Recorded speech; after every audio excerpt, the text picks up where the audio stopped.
ಬಹಳ ಚೆನ್ನಾಗಿ ನಮಗೆ ತೋರಿಸ್ಕೊಟ್ಟಿದ್ದಾರೆ. ಈಗ ನಾನು basically I am a commerce and management teacher. Radhakrishna ಶ್ರೇಷ್ಠ ಶಿಕ್ಷಕ ಪ್ರಶಸ್ತಿ, ದ್ರೋಣ ಪ್ರಶಸ್ತಿ, ಉದಯಭಾನು ಸುವರ್ಣ ವಿದ್ಯಾರತ್ನ, 100 most influential directors of education in India, ಉತ್ಕೃಷ್ಟ ಪ್ರಾಧ್ಯಾಪಕ ಅವಾರ್ಡ್, ಜ್ಞಾನ ದಾಸೋಹಿ and excellent humanitarian and good administrator award. Sir, as well several professional bodies.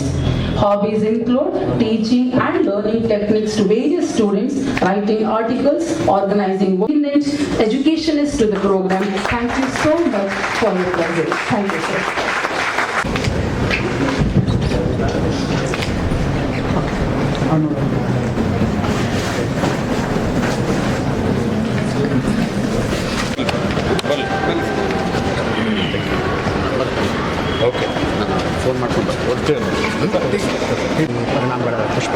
ನೋಡಿ, ವಿಜ್ಞಾನ ತಂತ್ರಜ್ಞಾನ ದಿನೇ ದಿನೇ ಅಭಿವೃದ್ಧಿ ಆಗ್ತಾ ಇದೆ. ಬ್ಯಾಂಗ್ಳೂರು ನೋಡ್ತಾ ಇದ್ದೀವಿ. ಬ್ಯಾಂಗ್ಳೂರೇನು ಮಹಾನಗರಿ ಇದೆ. ಇವತ್ತು ಇಡೀ ಜಗತ್ತಿನಲ್ಲೇ ಇವತ್ತು ನಮ್ಮ ಬ್ಯಾಂಗ್ಳೂರಿನ ಹೆಸರಿದೆ. ಯಾಕೆ ಇದೆ? ನಮ್ಮಲ್ಲಿರುವಂಥ ಮಾನವ ಸಂಪನ್ಮೂಲ.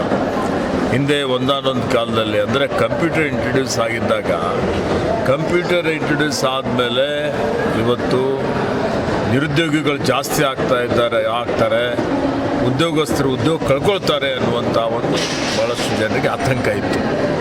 ಈಗೇನಾಗಿದೆ ನೋಡಿದಿರಲ್ಲ, ಬದಲಾವಣೆ ಆಯಿತು, ಪರಿವರ್ತನೆ ಆಯಿತು. ನಮ್ಮ ವಿದ್ಯಾರ್ಥಿನಿಯರು ಪರಿಣಿತರಾದರು ಕಂಪ್ಯೂಟ್ರಲ್ಲಿ. ಇವತ್ತೇನು ಮಾಹಿತಿ ತಂತ್ರಜ್ಞಾನದಲ್ಲಿ ನಾವು ಮುಂಚೂಣಿಯಲ್ಲಿದ್ದೇವೆ.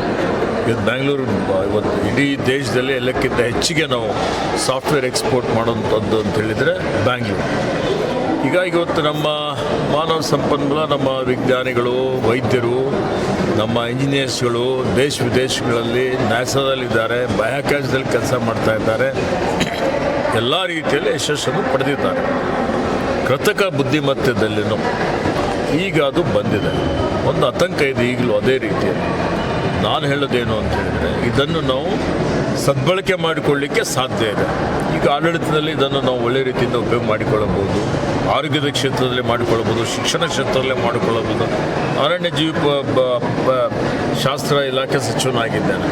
ಮಾನವ ಪ್ರಾಣಿ ಸಂಘರ್ಷದಲ್ಲಿ ಈಗಾಗಲೇ ನಾವು AI ಕ್ಯಾಮ್ರಾಸ್ ಬಳಕೆ ಮಾಡಿಕೊಳ್ತಾ ಇದ್ದೀವಿ, ಡ್ರೋನ್ ಕ್ಯಾಮ್ರಾಸ್ ಬಳಕೆ ಮಾಡಿಕೊಳ್ತಾ ಇದ್ದೀವಿ.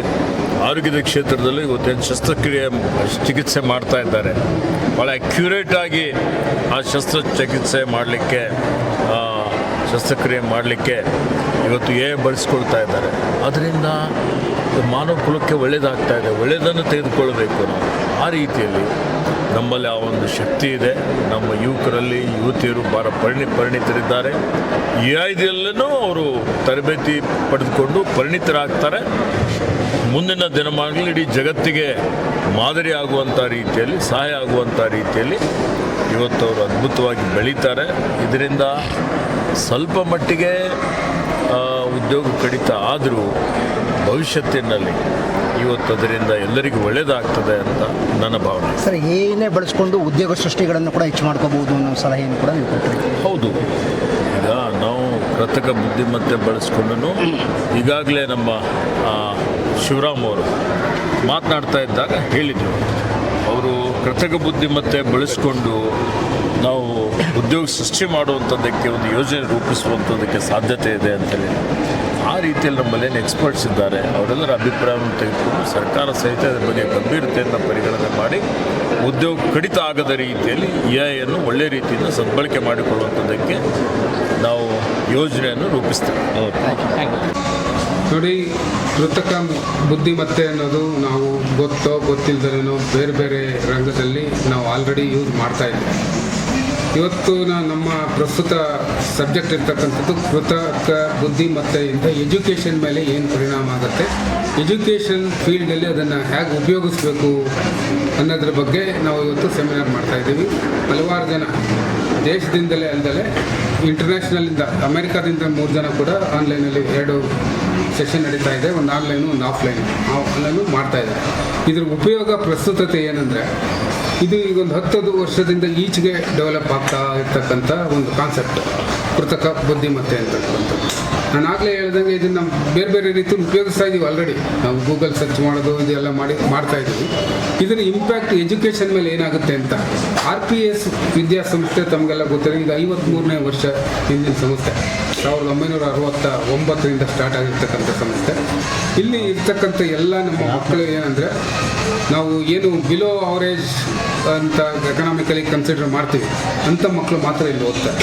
ದೊಡ್ಡ ದೊಡ್ಡ ಇನ್ಸ್ಟಿಟ್ಯೂಷನ್ಸು, ಕ್ಯಾಪಿಟಲಿಸ್ಟ್ ಮಾಡಿಸ್ತಕ್ಕಂಥ ಇನ್ಸ್ಟಿಟ್ಯೂಷನ್ನಲ್ಲಿ ಮಕ್ಕಳಿಗೆ ತಿಳ್ಕೊಳ್ಳಲಿಕ್ಕೆ, ಟೀಚರ್ಸ್ಗೆ ತಿಳ್ಕೊಳ್ಳಲಿಕ್ಕೆ ಅನುಕೂಲತೆಗಳು ಜಾಸ್ತಿ ಇದೆ. ನಮ್ಮಂಥ ಇನ್ಸ್ಟಿಟ್ಯೂಷನ್ ನಮ್ಮದು we are catering only to the below average education class ಏನಿದೆ ಅಂಥವ್ರು ಮಾಡಿ ಅಂಥಲ್ಲಿ ನಮ್ಮ ಕೃತಕ ಬುದ್ಧಿಮತ್ತೆಯನ್ನು ಬೇರೆಯವರಿಗೆ ಸರಿಸಮನಾಗಿ ಉಪಯೋಗಿಸ್ಬೇಕು, ಅವರಿಗೆ ಗೊತ್ತಾಗಬೇಕು ಅನ್ನೋ ಒಂದೇ ಉದ್ದೇಶದಿಂದ ನಮ್ಮ ಕಾಲೇಜಲ್ಲಿ ಒಂದು ನಮ್ಮ ಟೀಚರ್ಸು ಅದೇ ಡೆವಲಪ್ ಆಗಬೇಕು. ಇದರ ಪ್ರಯೋಜನ ಎಜುಕೇಷನ್ ಫೀಲ್ಡಲ್ಲಿ ಎಲ್ಲರಿಗೂ ಆಗಬೇಕು ಅಂತ, ದೇಶದಲ್ಲಿ ಎಲ್ಲರಿಗೂ ಆಗಬೇಕು ಅನ್ನೋ ಒಂದು ದೃಷ್ಟಿಯಿಂದ ಈ ಒಂದು ಸೆಮಿನಾರ್ ನಾವು ಇದರಿಂದ ತಾವೆಲ್ಲ ಆಗಲೇ ಮಾತಾಡ್ತಾ ಇದ್ರಿ, ಎಂಪ್ಲಾಯ್ಮೆಂಟ್ ಹೋಗ್ಬಿಡುತ್ತೆ ಅಂತ. ಎಂಪ್ಲಾಯ್ಮೆಂಟು ಹೋಗೋ ಅಂಥದ್ದು ಏನು ನಮ್ಮ ಕಣ್ಣಿಗೆ ಅಂತೂ ಕಾಣ್ತಾ ಇಲ್ಲ. ಈಗಾಗಲೇ ಮಾತಾಡ್ದಂಗೆ ಕಂಪ್ಯೂಟರ್ ಬಂದಾಗ ಎಂಪ್ಲಾಯ್ಮೆಂಟ್ ಹೋಗ್ಬಿಡುತ್ತೆ ಅಂತ ಒಂದು ಕೂಗಿತ್ತು. ಈಗ ಅದರಿಂದಲೇ ಎಂಪ್ಲಾಯ್ಮೆಂಟ್ ಜಾಸ್ತಿ ಆಗಿದೆ. ಈ ಕೃತಕ ಬುದ್ಧಿಮತ್ತೆ ಎಲ್ಲಿವರೆಗೂ ಬರ್ತದೆ ಅಂದರೆ, ಈಗ ಹಾಲು ಕರೆಯವರೆಗೂ ಬರುತ್ತೆ ಅಂತ ಅಂದ್ಕೊಂಡಿದ್ದೀನಿ ನಾನು. ಹಾಲು ಕರೆದು ದನ ಮೇಯಿಸೋವರೆಗೂ ಕೃತಕ ಬುದ್ಧಿಮತ್ತೆ ನಡೀತಾ ಇದೆ, ನಮಗೆ ಗೊತ್ತಾಗಿಲ್ಲ. ಅದಕ್ಕೊಂದು ಟೆಕ್ನಿಕಲ್ ಟರ್ಮ್ ಕೊಟ್ಟು ಅದನ್ನು ಹೆಂಗೆ ಯೂಸ್ ಮಾಡಬೇಕು ಅನ್ನೋದು ಜನಕ್ಕೆಲ್ಲ ಗೊತ್ತಾಗುತ್ತೆ. ಎಲ್ಲ ರಂಗದಲ್ಲಿ ಕೃತಕ ಬುದ್ಧಿಮತ್ತೆ ಬರ್ತಾ ಇದೆ. ಅದರ ಪ್ರಯೋಜನ ಎಲ್ಲರಿಗೂ ಸಿಗಬೇಕು. ಇವತ್ತು ನಾವು ಏನು ಟೆಕ್ನಾಲಜಿ ಹೋಗ್ತಾ ಇದೆ ಅದ್ರ ಜೊತೆ ಹೋಗದೆ ಇದ್ದರೆ ಎಜುಕೇಷನ್ ಮಾಡ್ದಂಗೆ ಆಗಲ್ಲ. ಎಜುಕೇಷನ್ ಮೀನ್ಸೇ ನಾವು ಏನು ಬರ್ತಾ ಇದೆ, ಏನಿದೆ ತಿಳ್ಕೊಬೇಕಾಗಿರೋದೇ ಎಜುಕೇಷನ್ನು. ಆ ಎಜುಕೇಷನ್ಗೆ ತಿಳ್ಕೊಬೇಕಾದ್ರೆ ಕೃತಕ ಬುದ್ಧಿಮತ್ತೆಯಿಂದ ತಿಳ್ಕೊಬೇಕು ಅಂತ.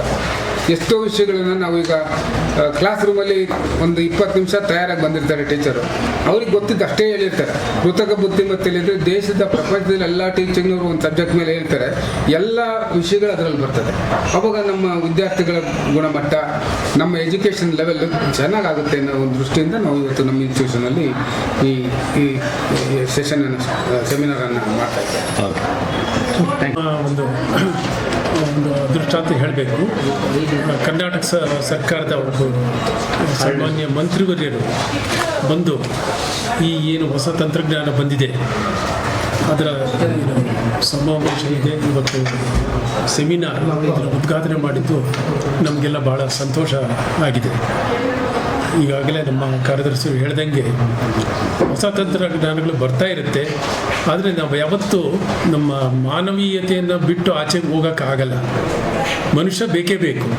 ಬಟ್ ಹೊಸ ತಂತ್ರಜ್ಞಾನಗಳು ಇದ್ದಾಗ ಹೊಸ ತಂತ್ರಜ್ಞಾನ ಉಪಯೋಗಿಸ್ಕೊಂಡು ನಮ್ಮ ನಾವೇನು ಕೆಲಸ ಮಾಡ್ತೀವಿ ಅದರ ಸಾಮರ್ಥ್ಯವನ್ನು ನಾವು ಹೆಚ್ಚಿಗೆ ಮಾಡ್ಕೋಬಹುದು. ಅದಕ್ಕೆ ಇವೆಲ್ಲ ಒಂದು ಸಹಕಾರಿಯಾಗುತ್ತೆ ಹೊಸ ತಂತ್ರಜ್ಞಾನ. ಯಾವತ್ತೂ ನಾವು ಮನುಷ್ಯರನ್ನು ಈ ತಂತ್ರಜ್ಞಾನ ರೀಪ್ಲೇಸ್ ಮಾಡೋಕ್ಕಾಗಲ್ಲ. ಎಷ್ಟೇ ದೊಡ್ಡ ತಂತ್ರಜ್ಞಾನ ಬರಲಿ, ಮನುಷ್ಯ ಇಲ್ಲದೇ ಏನೂ ಮಾಡೋಕ್ಕಾಗಲ್ಲ. ನಾವು ಅದಕ್ಕೆ ಕಮ್ಯಾಂಡ್ಸ್ ಕೊಟ್ಟರೆ ಮಾತ್ರ ಅದು ವರ್ಕ್ ಆಗುತ್ತೆ. ಕಮ್ಯಾಂಡ್ಸ್ ಕೊಡ್ಬೇಕಾದ್ರೆ ನಾವು ನಮ್ಮ ಯೋಚನೆ ಮಾಡಬೇಕಾಗುತ್ತೆ.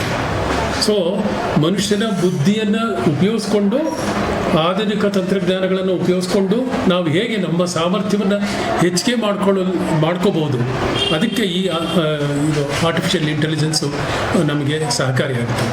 ಈಗ ಯಾವುದೇ ಒಬ್ಬರು ಉಪಾಧ್ಯಾಯರು ಪಾಠ ಮಾಡಬೇಕಾದ್ರೆ ಅವರು ಹಳೆಯದನ್ನೇ ನಾವು ಹೇಳ್ತಾ ಕೂತ್ಕೊಂಡ್ರೆ ಈಗ ಬದಲಾವಣೆ ಆಗ್ತಾ ಇದೆ. ಬದಲಾವಣೆ ಆಗೋದಕ್ಕೆ ನಮಗೆ ಅವ್ರಿಗೂ ಇನ್ಫಾರ್ಮೇಷನ್ ಬರಬೇಕು.